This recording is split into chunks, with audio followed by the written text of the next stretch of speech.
Bendita Esperança, com o pastor Eliezer Freitas.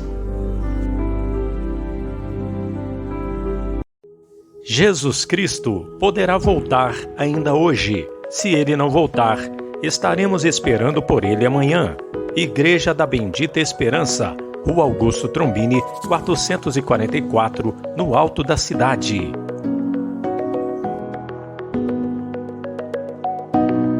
Mas o que profetiza, fala aos homens, edificando, exortando e consolando.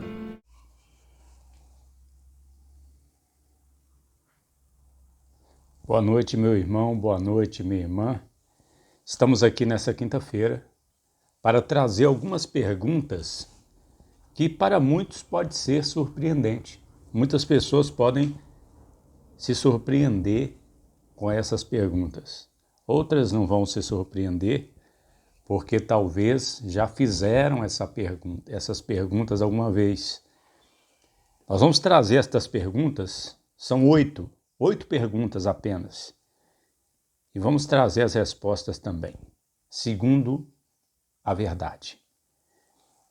Pois bem, a primeira pergunta é a seguinte: se os apóstolos estivessem entre nós hoje, eles usariam imagens de escultura para veneração? E aí eu não vou perguntar nem se era para adoração, porque muitos dizem que não adoram, veneram. Seja como for, essas imagens de escultura são usadas. Mas se os apóstolos estivessem aqui, eles usariam? A resposta, segundo a verdade, é que não usariam. Por quê? Está escrito aqui, por exemplo, em 1 Pedro, capítulo 1, a partir do versículo 7, o seguinte: de Jesus Cristo, ao qual, não o havendo visto, amais, no qual, não o vendo agora, mas crendo, vos alegrais com gozo indescritível e glorioso. Está vendo?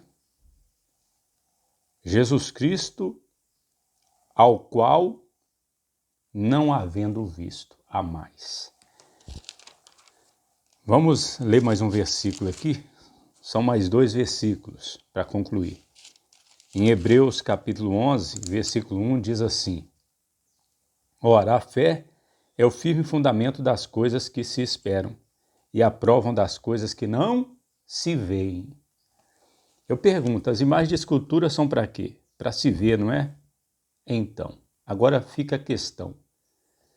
Pelo que nós vemos das Escrituras, que o Espírito Santo, o Senhor Jesus, usou os apóstolos para escrever, eles usariam? Obviamente que não. Até porque aqui em 1 Coríntios, capítulo 5, versículo 7, diz assim. Vamos lá. 1 Coríntios, 2 Coríntios, né? 2 Coríntios 5, 7. Vamos lá.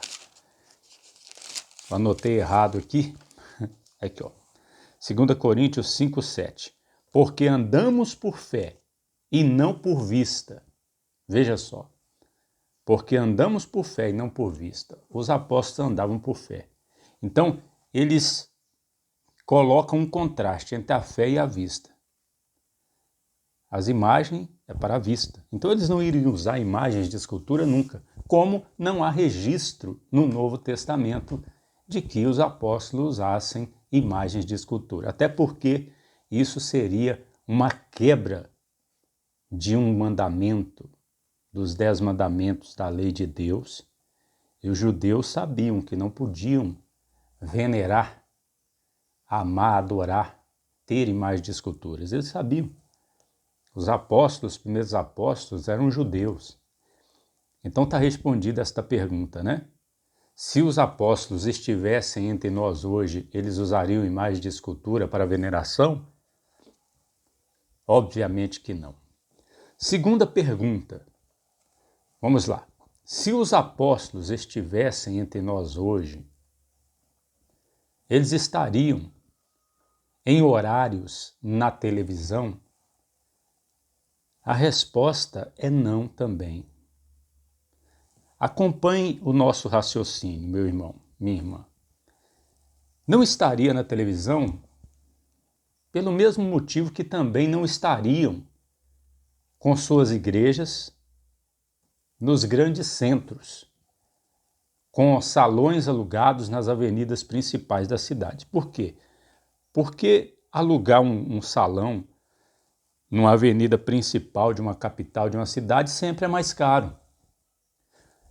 Ter um horário na televisão envolve muito dinheiro, tem que ter muito dinheiro. E o que acontece? Se a igreja ela vai optar por alugar um salão no centro da cidade, que é mais caro, e ainda ter um horário na televisão, vai ter que arrumar dinheiro. E vai tirar esse dinheiro de onde? Das ofertas. Então vai começar a pedir e pedir, até o povo ficar constrangido e ter que dar oferta. Vão ter que usar técnicas para arrancar dinheiro das pessoas para poder manter aquele horário na televisão e manter aquelas igrejas funcionando nos melhores salões alugados na cidade.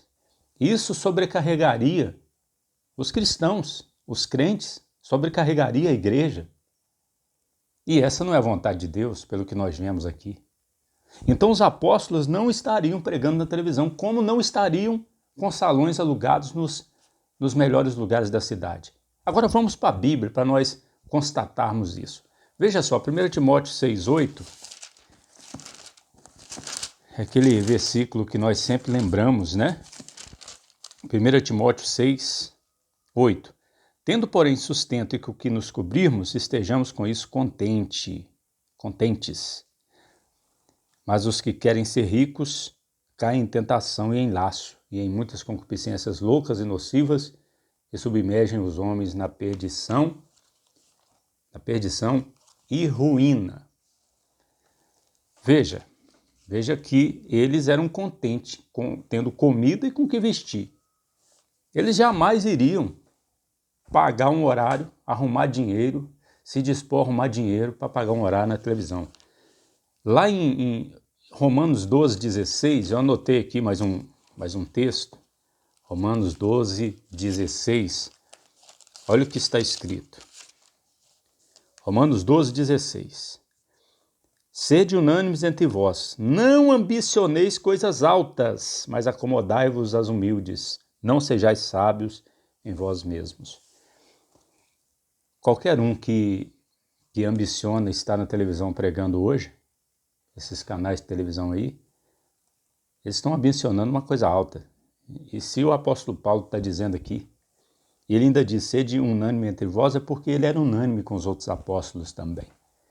Nisso aqui, eles não ambicionavam coisas altas.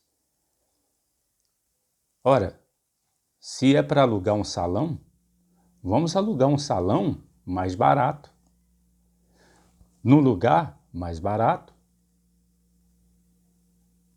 Por que tem que ser no centro da cidade? Uma quantia grandiosa de dinheiro por mês. Por quê? Aí vai sobrecarregar a igreja. E outra coisa, nós vemos que não é da vontade de Deus que a igreja fique sobrecarregada.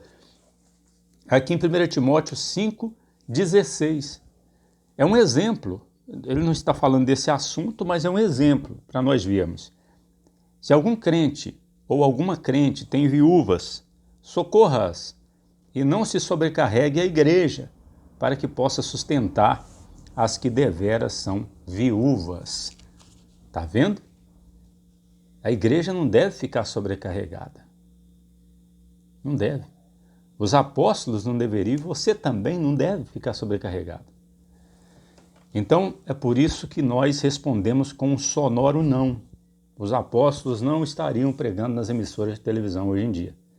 Eles não estariam nos lugares mais caros da cidade pregando. Com certeza não.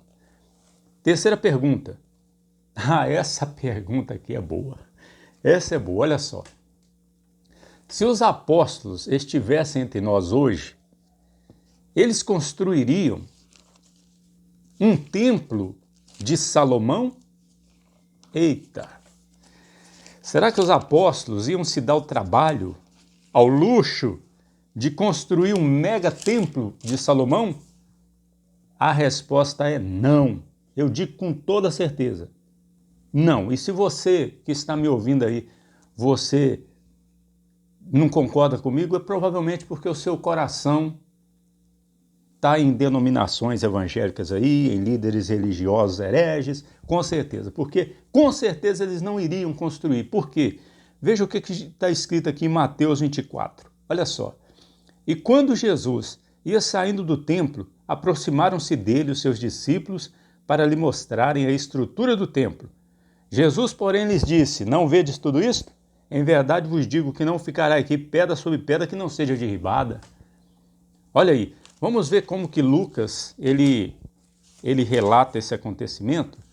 Lucas 21, 5 ao 6, diz assim: E dizendo alguns a respeito do templo, que estava ornado de formosas pedras e dádivas, disse: Quanto a estas coisas que vedes, dia virão em que não se deixará pedra sobre pedra que não seja derribada. Veja, agora vamos ver Marcos. Como que Marcos ele relata? Marcos 13, 1 e 2. Ele relata esse episódio. Olha só que interessante.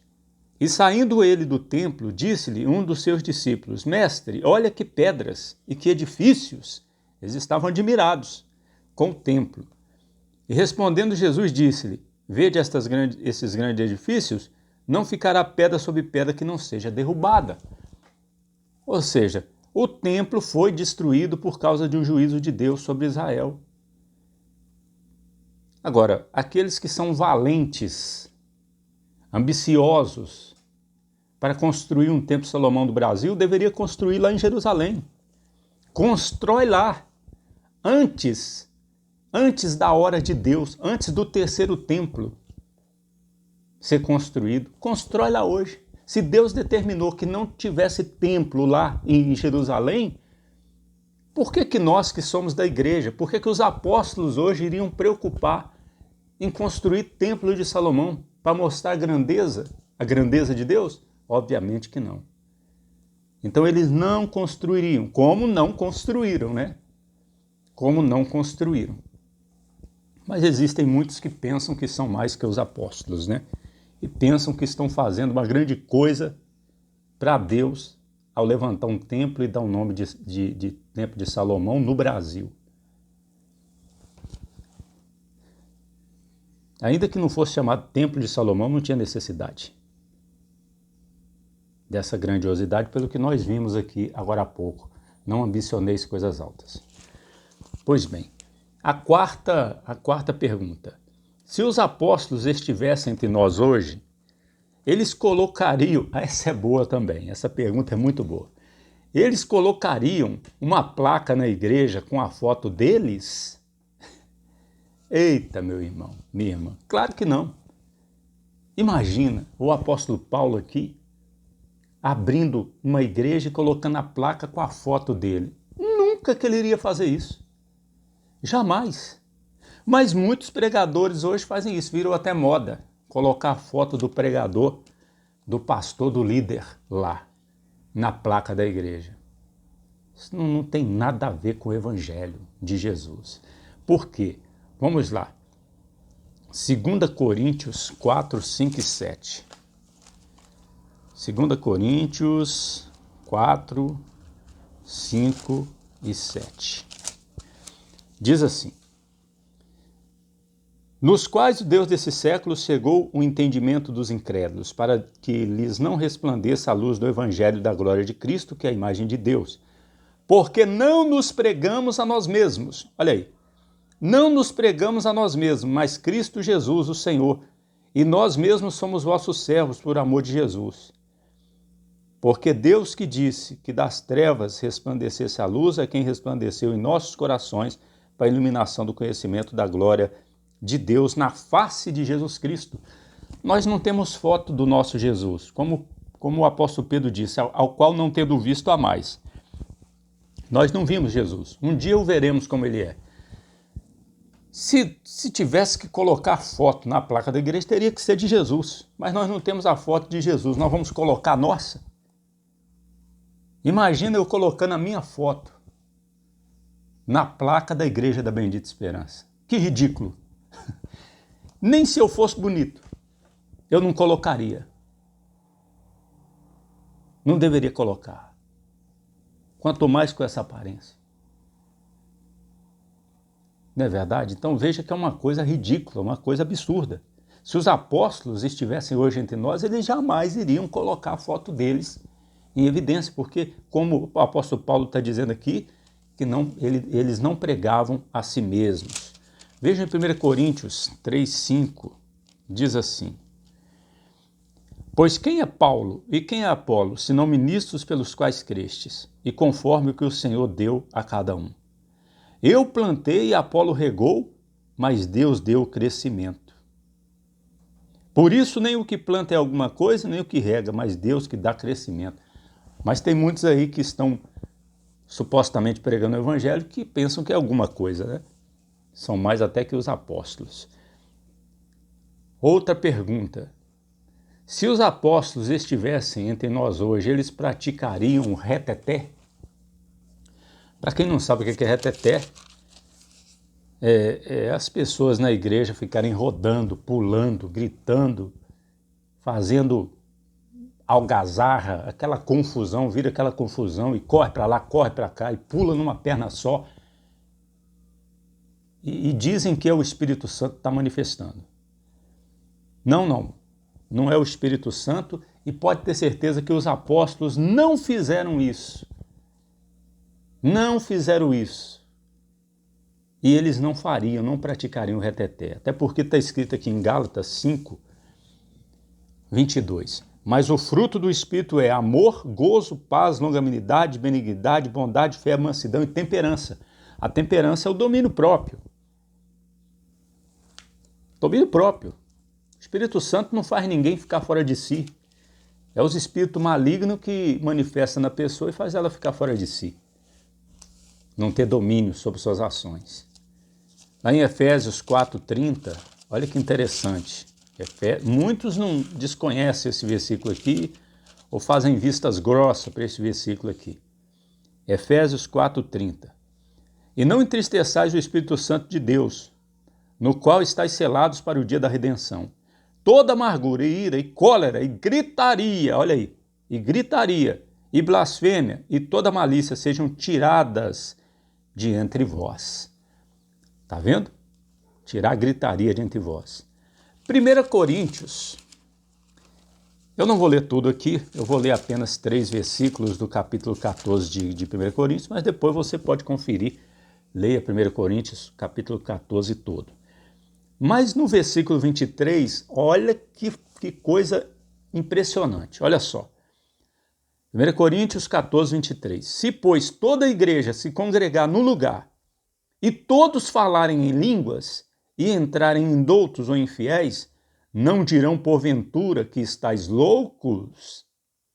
Eita, mas é o que muitos dizem quando veem certas igrejas supostamente evangélicas aí, né?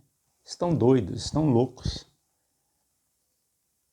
Veja que Paulo fala aqui de todo mundo estar falando em língua ao mesmo tempo. E hoje que você vê as pessoas não só falando em língua, mas gritando, pulando numa perna só, rodando, correndo para lá, correndo para cá. Ô, meu irmão, minha irmã, olha para a Bíblia, olha para o exemplo da Bíblia e não para o exemplo das outras pessoas. Os apóstolos não praticariam isso. Vamos lá, o versículo 33. Porque Deus não é Deus de confusão, senão de paz, como em todas as igrejas dos santos. Agora o versículo 40. Mas faça-se tudo decentemente com ordem, ou seja, com ordem e decência. Então, definitivamente, obviamente, os apóstolos não praticariam reteté. Reteté não é coisa de Deus. Agora uma pergunta que nós não vamos mostrar dentro da Bíblia. Eu vou dizer o que eu acho. Aí é o que eu acho. Você pode ter uma outra opinião. Mas eu queria apenas compartilhar a minha opinião. A pergunta: se os apóstolos estivessem entre nós hoje, qual a roupa que eles usariam? Essa pergunta é importante porque hoje nós vemos pregadores aí parecendo até aqueles artistas sertanejos, né? Cantores sertanejos. Eles produzem o cabelo, produzem aquelas roupas que produzem nas outras pessoas lascívia, né? Mas qual a roupa que os apóstolos usariam? A opinião minha, não está escrito na Bíblia, é o que eu penso. Eles se vestiriam como se vestem os rabinos judeus, ortodoxos. Como que eles se vestem? Paletó preto, camisa branca, calça social preta, sapato e um chapéu preto também. Usam barba. E é isso aí. Eu creio que se os apóstolos estivessem entre nós hoje, essa seria a roupa que eles usariam. É uma opinião minha. Esse é o meu pensamento. Vamos para a penúltima pergunta. Se os apóstolos estivessem entre nós hoje, eles usariam técnicas de marketing? A resposta é não. Marketing tem a ver com empresa. E pregar o evangelho não é fonte de lucro. A piedade não é fonte de lucro. E não tem nada a ver com marketing. Não me dispensa o uso de marketing, de estratégia de marketing. Vamos lá. 1 Coríntios 1, 17 e 18. Veja o que está escrito. 1 Coríntios 1, 17 e 18. Vamos lá. Diz assim: porque Cristo enviou-me não para batizar, mas para evangelizar, não em sabedoria de palavras, para que a cruz de Cristo se não faça vã. Porque a palavra da cruz é loucura para os que se perdem, mas para nós que somos salvos é o poder de Deus. Olha aí. Sabedoria humana, sabedoria de palavras, marketing, estratégias de marketing. O evangelho não precisa disso. E os apóstolos não usariam estratégia de marketing hoje. Porque eles não funcionariam como uma empresa visando lucro para ganhar dinheiro, como muitas denominações por aí. Romanos 1,16. Eu acho que é isso mesmo, vamos ver aqui. Romanos 1,16. Veja o que o apóstolo São Paulo ele diz. Diz assim: porque não me envergonho do evangelho de Cristo, pois é o poder de Deus para a salvação de todo aquele que crê, primeiro do judeu, também do grego, porque nele se descobre a justiça de Deus de fé em fé, como está escrito, mas o justo viverá da fé. Graças a Deus. A última pergunta. Vamos à última pergunta. A última pergunta, então. Os apóstolos, se estivessem entre nós hoje, eles distribuiriam fitas ungidas de cetim vermelha, dizendo que era o sangue de Jesus? É os chamados objetos ungidos, consagrados. Será que eles fariam isso? Não, meu irmão. Não, minha irmã. Como não fizeram. Primeiro vamos ler um versículo aqui de Hebreus, capítulo 10, 29. De quanto maior castigo cuidais vós, que será julgado, merecedor, aquele que pisar o Filho de Deus e tiver por profano o sangue da aliança, com que foi santificado e fizer agravo ao Espírito da graça? Ou seja, como que o pastor pega uma fita vermelha, manda a pessoa amarrar no braço e diz que é o sangue de Jesus, que representa o sangue de Jesus? Está errado. Ainda mais se mandar cortar daí 7 dias. Como uma vez me deram uma fita dessa e disseram, isso é o sangue de Jesus. Você tem que cortar essa fita daí 7 dias. Isso é para te proteger. Ora, se é para proteger, por que tem que cortar? E você vai cortar o sangue de Jesus? Não é verdade? Pois bem, mas eles não fariam isso. Talvez alguém poderia dizer, mas Paulo mandava lenços e aventais do seu uso pessoal. Onde que está escrito que ele mandava? As pessoas é que levavam. E até uma possibilidade de ser até o joio de seus falsos profetas que já estavam no meio, usando objetos consagrados ali.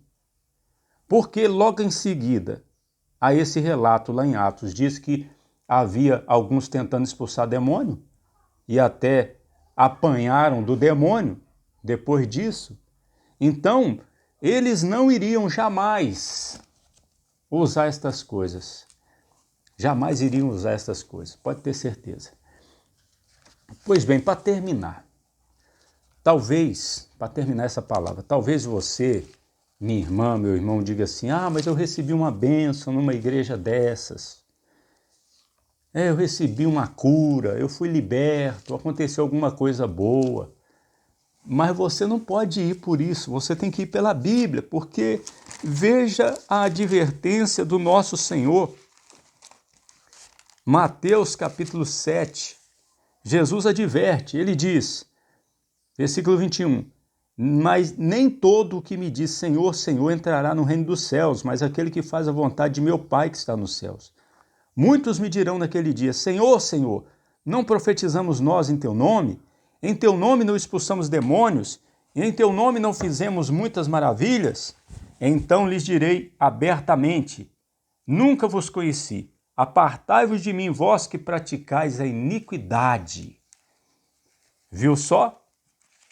Fizeram milagres, mas não eram de Deus.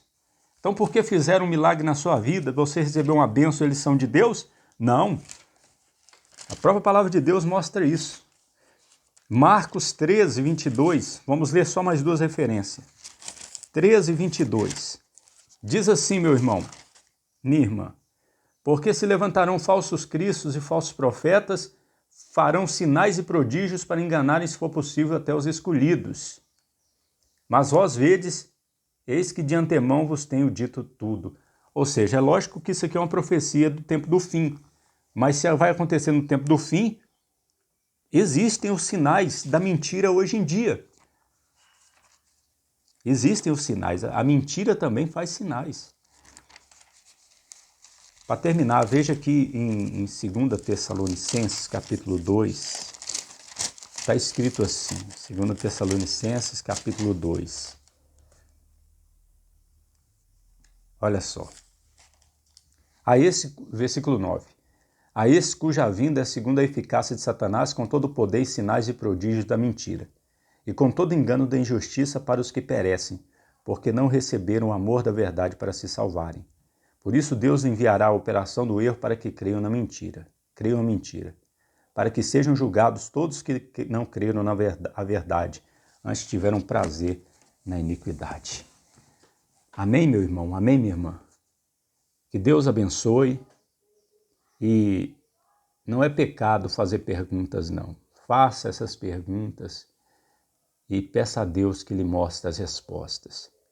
Porque eu lembro que Jesus dizia algumas vezes, ele diz ainda, acautelai-vos que ninguém vos engane. Temos que tomar cuidado porque o engano está muito forte nessa terra. Satanás, ele se disfarça de anjo de luz e seus ministros se disfarçam em ministros de justiça para enganar. Deus abençoe, guarde essa palavra, essa advertência da parte de Deus. Jesus Cristo poderá voltar ainda hoje. Se ele não voltar, estaremos esperando por ele amanhã.